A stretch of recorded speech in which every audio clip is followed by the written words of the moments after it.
안녕하세요. 정신분석이들입니다. 컨버그의 인격장애와 성도착에서의 공격성 살펴보고 있는데 오늘도 지난 시간에 이어서 14장입니다. 전이에 대해서 한번 살펴보고요. 이 전이를 어떻게 다루는지에 대해서 간략하게 한번 살펴보도록 하겠습니다. 지난 시간에 정신병질적 전이, 그 다음에 편집증적 전이, 우울적 전이에 대해서 우리가 한번 살펴봤습니다. 자, 이 정신병질적 전이, 이 내담자가 환자가 분석가를 속이고 기만하고 투사가 많이 일어나는 단계라고 했습니다. 이 단계가 해소가 되어져야지만이 우리가 더 깊은 편집증적 전이를 다룰 수가 있고 치료하는 과정에 또 우울증적 전이를 다룰 수 있다고 컨버그가 얘기를 했는데 오늘은 새로운 전이입니다. 도착적 전이에 대해서 한번 살펴보도록 하겠습니다. 이 도착적 전이의 특징은 환자가 사랑을 증오로 바꾸어버리는 겁니다. 자기 자신도 몰라요. 내가 저 사람을 사랑하고 있고 저 사람과 관계를 맺고 싶고 그 다음에 내가 정말 섹슈얼리티적인 그런 친밀감을 원하는데 본인이 그걸 원한다는 거, 정서적인 친밀감을 원한다는 거, 그 사랑이 있다는 걸 모릅니다. 스스로가 감지를 하지 못합니다. 굉장히 많이 무의식에 억압해져 있기 때문에 이 사랑을 증오로 바꾸어 버리는 겁니다. 그리고 또 신뢰를 타락으로 바꾸어 버리고요. 그리고 치료자가 갖고 있는 좋은 것이나 유용한 것은 무엇이든지 나쁘고 해로운 것으로 변형시켜 버리는 것을 즐긴다는데 그 도착적 전이의 특징이 있습니다. 자, 본인 자신의 마음속 깊은 곳에 있는 거를 자기 자신의 정체성도 몰라요. 내가 얼마나 사람들 간의 친밀함을 느끼고 그것 때문에 상처받았고 그걸 얼마나 무서워하는지를 이 사람들은 모르기 때문에 의식적인 차원에서 이 정서적인 친밀함을 누리는 걸 굉장히 두려워하고 증오합니다. 그렇기 때문에 이런 것 부분에 대해서 자신의 마음을 정확하게 들여다볼 수 있도록 우리가 전이를 다루어지지 않으면 치료적인 진전이 이루어지지가 않겠지요. 자, 도착적 전이는 리비도적인 요소와 공격적인 요소 모두 가지고 있고요. 그 안에서 사랑은 증오에 의해서 부패됩니다. 그러니까 자기가 사랑하고 사랑을 원한다는 그 감정의 세계를 이 사람들은 죽여버리는 거죠. 그래서 아주 차갑습니다. 정동이 굉장히 차갑고 냉정하고 정서적인 관계를 즐기지를 못합니다. 이런 특징을 가지고 있는데 이 도착적 전이가 이런 특징을 가지고 있다면 정신병질적 전이는 조금 틀립니다. 이 사람들은 부정직하지요. 그리고 기만성을 가지고 있는데 본질적으로 이 정신병질적 전이가 나타나는 것은 이 편집증적 전이가 올라오는 것에 대한 방어입니다. 그게 더 무서운 편집증적 전이가 올라오는 거를 방어하기 위해서 이렇게 정신병질적 전이가 올라오는 것이고 그 전이 안에서 파괴성은 쾌락과 연결하는 정도가 도착적 전이보다는 좀 덜하다고 이렇게 얘기를 하고 있습니다. 그렇다면 우리 정신분석에서는 전이를 다루는 거 너무 중요하지요. 내담자의 무의식 안에 있는 것들이 이렇게 상담가를 향해서 올라오는 이 감정의 세계, 정서의 세계를 우리가 전이라고 하는데 이 전이 무의식적인 내담자 안에서 있는 무의식적인 어려움들, 그 다음에 이 무의식적인 병리들을 우리가 전이를 통해서 올라오면 이 전이를 해소해주고 치료해줘야지만이 이 사람들이 그 무의식 안에 깊어져 있던 병리들이 해결이 되어지는 거죠. 그러니까 이게 전이의 양태가 어떻게 나타나고 이 전이를 어떻게 다루느냐가 정신분석 치료에 있어서는 핵심입니다. 근데 오늘 컨버그 선생님도 이 전이를 어떻게 다루는 거에 대해서 간략하게 설명을 해주고 있는데 그 부분을 한번 살펴보도록 하겠습니다. 자, 정신병질적 전이와 도착적 전이는 모두 분석을 통해서 용해되어져야 됩니다. 이 용해되는 과정에서 편집증적 전이로 바뀌는 경향이 있습니다. 정신병질적 전이, 도착적 전이 막 이렇게 씨름하다가 보면은 이제 결국은 이게 해소되는 과정에서 더 깊은 편집증적인 전이가 올라오기 시작한다는 겁니다. 이렇게 바뀌는 경향이 있다고 얘기를 하고 있고요.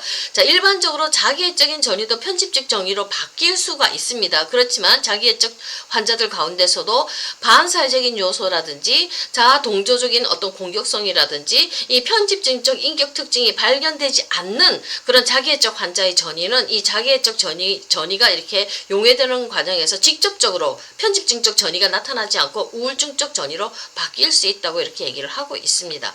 자, 전이를 해소하는 컨버그만의 그런 기법적인 것들 한번 살펴보면요.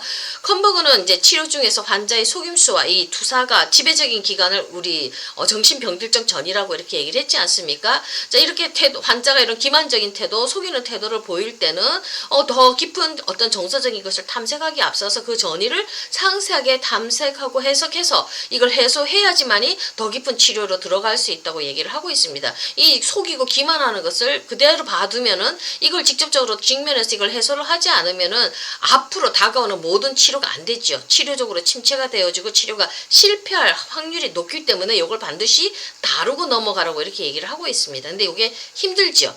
이 내담자 환자의 어떤 속임수와 기만의 것들을 이런 것들을 우리가 직면을 시킨다는 게 이게 잘못 다루면 이 사람들의 공격성이 확 드러나서 내담자가 치료자를 공격하게 되죠. 그리고 치료가 드랍되기도 쉽거든요. 이런 것들 내담자에게 잘 다룰 수 있는 것들, 신뢰를 기반으로 잘 다룰 수 있는 것들이 필요한데 그거는 상담가만의 그런 역량들, 기법적인 그런 특징들, 이런 경험의 노하우 같은 것들이 많이 요구가 되겠지요. 심리치료 과정에서는 치료자와 환자가 솔직하고 온전하고 그런 의사소통을 해야 되죠. 그래야지 좀 더 깊은 치료가 이루어질 거지 않습니까? 이런 치료의 필요성, 솔직한 의사소통이 필요하다는 것, 그것 때문에 우리가 이 거짓된 기만성을 드러내어서 이걸 해소를 해야 된다고 이렇게 얘기를 하고 있습니다. 그러니까 의사소통이 잘 되어야지만 더 깊은 치료를 들어가기 때문에 이런 정신병실적 전이는 해소해야 된다고 이렇게 얘기를 하는데, 이게 환자를 직접적으로 직면시켜서는 이 환자로부터 우리가 다시 공격을 받을 수가 있으니까 이 치료적 접근할 때 있어서 좀 더 조심해서 접근을 해야 된다 이렇게 얘기를 하고 있으면 하고요. 좀 더 재치 있게 이렇게 직면을 시켜야 된다고, 그들의 기면성을 직면시켜야 된다고 이렇게 얘기를 하고 있습니다. 자, 이게 말이 그렇지 재치 있게 직면시킨다는 게 말이 쉽지 이 우리를 경험 속에서 우리가 많은 노하우를 쌓지 않으면은 이것들이 그 내담자를 다치지 않고 이렇게 그 사람들의 그런 거짓된 기만성을 직면시키는 게 이게 쉬운 일이 아닙니다. 내담자를 이렇게 다룰 수 있는 기법들이 많은 경험들 속에서 축적이 되어져야지만이 우리가 이렇게 온전하게 재치 있게 그들의 기만성을 드러낼 수가 있는 거겠죠. 어찌됐든지 간에 이 기만성을 드러내야지 이 정신병질적인 전이가 해소되어져야지만이 다음 단계로 넘어갈 수 있다고 이렇게 얘기를 하고 있습니다. 자, 그런데 이게 정신병질적인 전이가 지배적으로 나타나지 않는 환자도 있습니다. 전이가 굉장히 심각하게 나타나면 우리가 씨름을 해야 되겠지만 이게 지배적으로 나타나지 않는 환자인데도 뭔가 자꾸 이게 대화가 잘 안 된다는 느낌이 올라올 때가 있습니다. 요것도 우리가 다루어 줘야 된다고 이렇게 컨버그는 얘기를 하고 있습니다. 정신병질적 전이가 지배적으로 나타나지 않는 환자라 하더라도 그가 왠지 뭔가 중요한 내용을 말하지 않다고 느껴질 때가 있습니다. 그리고 회기에서 출연한 주제에 대해서 뭔가 논의하는 거, 이야기 나누는 걸 좀 더 주저하고 꺼려진다고 이렇게 느껴질 때 우리 치료자들은 경계심을 갖고 그 내담자를 살펴봐야 된다고 컨버그가 얘기를 하고 있습니다. 거짓말은 아니지만 뭔가 속이고 있고 말을 하지 않는다는 느낌이 들 때가 있다는 겁니다. 어떤 주제를 다루기 싫어한다는 그런 느낌이 들 때가 있다는 겁니다. 그때는 딱 경계심을 가지고 치료자가 접근을 해야 된다고 얘기를 하고 있습니다. 그러니까 치료자가 느끼기에 환자가 자신의 마음이나 삶에서 어떤 중요한 주제, 치료 상황과 관련된 어떤 핵심된 주제를 의식적으로 억누르고 무의식에서 억누르고 있는 거를 느껴질 때 우리 치료자가 조금 이 부분을 경계심을 갖고 다루어줘야 된다고 이렇게 컨버그가 얘기를 하고 있습니다. 자, 이런 상황을 만날 때 컨버그는 어떻게 하는지 자신의 기법을 설명해 주거든요. 이런 상황을 만날 경우 치료자는 오랜 기간 동안에 그 역전의 반응을 통해서 알게 된 것을 기초로 해서 환자가 완전히 솔직하게 지금 말하고 있지 않다는 것을, 당신이 지금 솔직하게 말하고 있지 않고 뭔가 막힌 것 같다는 느낌을 이렇게 표현해 준다고, 이렇게 말을 해주는 게 훨씬 더 유용하다고 이렇게 얘기를 하고 있습니다. 컨버그가 그런 환자들에게 어떤 식으로 말을 하는지 여기 본문에 적어 놨거든요. 한번 그대로 읽어보면, 지금 당신은 전적으로 솔직하게 얘기하고 있지 않고 중요한 주제를 마음속에 담아두고 있다는 느낌이 들어 곤혹스럽습니다. I 메시지로 얘기하죠. 너가 그러니까 내가 참 많이 곤혹스럽다 이렇게 표현을 합니다. 또 나는 그것을 정확히 집어낼 수는 없고 심지어 정말로 당신의 문제인지 그게 아니면 내 경험상의 문제인지 알 수가 없다. 이렇게 나의 혼란스러운 감정에 대해서 솔직하게 투명하게 얘기를 하면서, 그렇다면 이 점에 대해서 당신은 어떻게 생각하십니까? 하고 묻는 거예요. 뭐였냐면 탐구할 수 있도록, 내가 지금 뭔가 지금 답답함을 느끼고 있다. 어떤 중요한 주제가 지금 이 상담 현장에 나오지 않는 것 같아. 이것 때문에 내가 지금 이게 내 문제인지 네 문제인지 모르겠다. 이거에 대해서 어떻게 생각하느냐 이러면서 상담사가 자기가 느끼는 감정들을 오픈해서 물어보지요. 이렇게 탐구적인 언급을 하는 겁니다. 비판하고 정지하는 건 아니죠. 이렇게 이게 어떻게 된 건지 이거에 대해서 한번 생각해보자. 당신은 어떻게 생각하느냐 이렇게 생각할 수 있도록 길을 안내하고 있죠. 자, 이렇게 언급을 하면 어떤 환자들은 무의식간에 억누르고 있는 것들을 다시 찾기 시작한다는 겁니다. 뭔가 이거 어떻게 된 건지 우리 한번 생각해보자는 이 내담 분석가의 질문을 통해서 이 내담자가 다시 한 번 더 자신의 마음을 이렇게 탐색하기 시작을 한다는 겁니다. 그 경로를 터주는 거거든요.